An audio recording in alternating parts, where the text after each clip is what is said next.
and a billionaire I ran into through another person I know. And then afterwards, after I'd met with her, I looked her up online and found that I was just blown away. This is one of the richest women in the United States. She doesn't live here now. And she said, this was about 3 years ago, 3.5 years ago. And she said in 3 years, so I guess she's a little behind on the time, there won't be a United States. And I said, what does that mean? She just said, I'm getting out of here. And she said, you'll see. Then I'm out in the hill country at an event with some people that my kids are friends with, and there's John Wayne's, one of his kids living out there, and they're like, and I went and looked him up later, and it is one of John Wayne's kids. I'm leaving the country, because of all these new rules. I mean, they all know, folks. They all know what's going on. Every time I run into some elitist or wealthy person, they're like either laughing at everybody or like abandon ship because they have, well, let's go to Lindsey Williams. Lindsey, in the interest of time, because, I mean, we're running out here, and there's so much to tell. Let's go through it piece by piece. Your other Mr. X, not Ken Frum, but the other Mr. X, who was even more high level than him, he told you specifically what about the euro collapse. Did he give you time frames? And then you got cut off by the break. You said you'll only have 2 or 3 weeks to get out. What does that mean? Quantify that question. Okay. Again, let me say that only by the providence of God could I have never known any of these things. Don't give Lindsey Williams credit for this. All right. He said to me the other day, he said, Lindsey, I want to show you how to listen to some buzzwords. And I'm going to give them to you right now. Alex wants me to give them quick. I'll try my best to do it. I want to train you. I want to teach you right now how to listen to the buzzwords of the elite. He gave me a few of them. And he said, you listen to these and then figure it out for yourself. Here's one right here. You probably saw it in the national media. He told me to listen to it. The International Monetary Fund. It was only a few days ago that they said, now pick out the buzzwords, and then I'll give them to you and explain them. He said, 15 major developing country governments, including the U.S., Japan, and the U.K., Spain, and Greece, must raise $10.2 trillion. And that's correct. You did not hear me say million or billion. Said they must raise $10.2 trillion to repay nothing but the interest only on the indebtedness of these countries. And then he said to me, he said, can they do that? And I said, no. I said, it's a total impossibility. He said, now, listen to the rest of this. He said this $10.2 trillion that they must raise in order to pay the interest just on the debt alone is 27% of their combined annual economic output. He said, Chaplain, you cannot repay that. He said, all right. Now, he's training me to listen, and I did this years ago. I trained myself to listen to their buzzwords, but he's kind of helping me understand their very latest buzzwords, and I'm trying to help you understand them. Okay. Now, he said, if this can't be done, then what are they going to do about that debt? I said, they can't pay it. He said, that's right. He said, then what happens to the currency of the United States and Japan and the UK and Spain and Greece? I said, it's got to collapse. He said, now you're getting the message. He said, we told you all the time what was going to happen, but he said the average American hasn't got sense enough to understand what we're trying to say. Let me give you some more buzzwords. Take the COMEX silver exchange. He said, listen to what they told you last week. Are you ready? Now, you know what the COMEX silver exchange is. They're the ones that hold the silver in their vaults for the richest people on the face of the earth, the people in China and Japan and Russia and the wealthy people of the world. And then they give them a piece of paper saying, we are holding this silver for you. Now, he said the COMEX Silver Exchange announced just the other day that they have 107 million ounces of silver on hand. Now, you folks, you're listening. They've got 107 million ounces of silver on hand, but they have contractual obligations in the amount of 720 million ounces of silver that they've given out pieces of paper saying, we have this on hand and we can deliver it to you upon your request. Now, he said, Chaplain, whenever that people start to ask for delivery of that physical silver, he said, what is going to happen to the price of silver? He said, Mr. Fromm told you back about a year or two ago that the only thing you could spare your assets in is silver and gold. Now, folks, I don't sell silver and gold. You listen to Alex Jones. He'll tell you where to go and buy that. I'm just trying to tell you that they told me 2 years ago, Chaplain, there's only one way you're going to spare your assets, and that's silver and gold. Well, the price has gone so high, most people can't buy it. But I warned you back when you could get it for $600 and $700 an ounce that you ought to buy it immediately. Well, let me go back, Lindsey. Let me go back. I mean, people say to me, well, why are you promoting silver and gold? And I've had national media ask me that, and I look at them like they're crazy, and I say, I was promoting gold when it was $300 an ounce.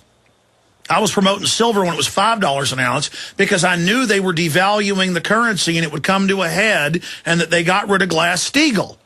I mean, it'd be kind of like if I moved to a resort town in Colorado and set up a canoe shop by a river. Well, why did you set up a canoe shop? Because there's tourists around here. I mean, it's like the George Soros media, they make it like bad to promote silver and gold when it's like common sense. I mean, it's just crazy that I believe in silver and gold. I've got guns. I've got storable food. I've got water filters. I'm trying to move right now to the countryside. I'll just be honest with folks. It's better than just leaving the country. People I know that are smart have moved out of Austin far out in the country, and people that are smart are getting ready. Because let me tell you, when they tell you the economy's going to turn around, it's a lie, ladies and gentlemen. They've designed this. They're just stalling you long enough so they can make sure they're all prepared and got their grid in place. I'm sorry, Lindsey. It's just my job's easy. Alex, I am so glad to hear you say what you just said. I want to congratulate you. You know where Mr. Schwartzman, you know who Schwartzman is? He's the head of the Blackstone Group. Yes. I keep up with these elites. And I have made a survey as to where the elite live. Where did Mr. Fromm live? He lived in the middle of nowhere. He lived way out in a little podunk place called Salton, Alaska before he died. He moved to the middle of nowhere. Where does this other Mr. X in my book, Energy Non-Crisis, live? He lives back further than what Mr. Fromm lived. Now, why did Schwartzman of the Blackstone Group, which is he is probably the biggest financier of financial instruments in the United States of America, and he said last week, he said, I'm leaving the country. Now, I'm not leaving the country. Alex, you're not leaving the country. Wait, that's a bombshell. He told you he's leaving the country himself. Well, yeah, but you and I are not leaving the country. We're staying here. We're going to fight this thing out and see it through, and I want to continue to be able to be here to get information from these people and to give it out to you on the Alex Jones Show and every place I could possibly give it in order to help spare you. Listen, I don't know how long we're going to be here. The stuff going on behind the scenes is just not... Well, I'm glad you're moving out, though, Alex. Moving out to the country, moving out in the wide open spaces. I did the same thing. I live in the middle of nowhere, and you've got to make preparations right now. Okay, let me go back to their buzzwords again, because this fits right in with the European Union, and I'm not playing games. I just want to teach you how to listen to the buzzwords of the elite so you can do this for yourself, because I only have the privilege of being on Alex Jones Show maybe every once a month or two. But, okay, European Union. The European Union is going to have a major problem. I've already been told that. The euro will collapse before the American dollar. And whatever it does, you have 2 to 3 weeks to get out of paper. Do you remember what I told you that Mr. Fromm said to me back about 2 years ago? He said, Chaplain, if it's written on a piece of paper, it's worth the paper it's written on. He said, get out of anything that is paper. Now, do you realize what that means? That means get out of your IRAs, get out of your 401ks, get out of your retirement funds, cash in at any cost. I don't care what it may be. You're going to lose them anyway if you don't. Your Social Security, you cannot depend on it. I know you've got it right now, but you're not going to be able to depend on it for that long. You think your insurance policy is going to be worth anything whenever paper becomes worthless?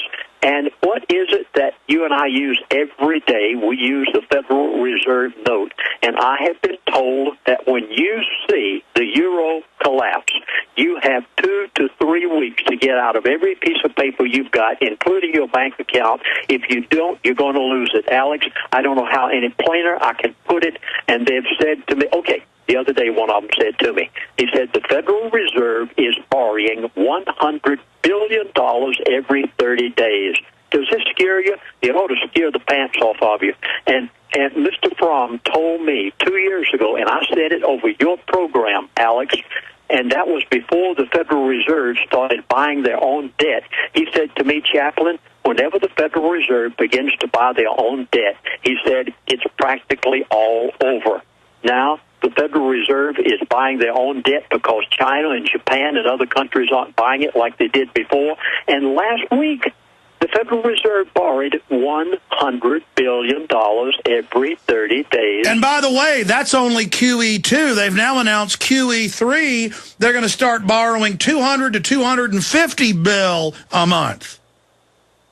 Yes.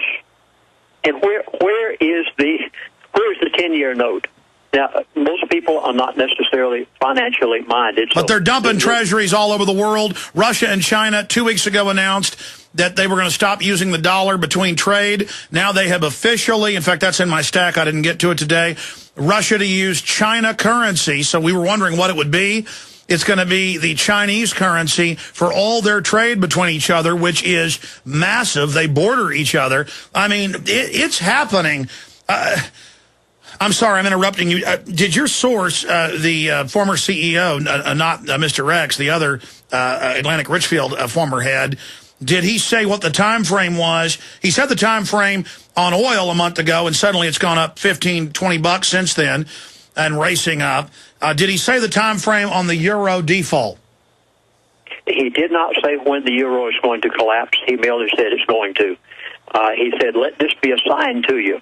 Whenever it happens, he said, you've got 2 to 3 weeks to make some very definite preparations if you haven't already done it. Now, many things that in your life you will begin to need to make those preparations right now because, for instance, you can't get out of your IRA in 2 weeks. They just don't let you. Well, Lindsey, here's an example with yours truly. All the money, almost all the money I've got is just sitting there in a bank to run this operation because it costs so much to run it.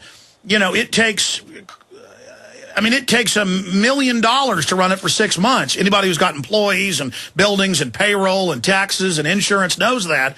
So we don't have a big reserve, but we've got something because our mission.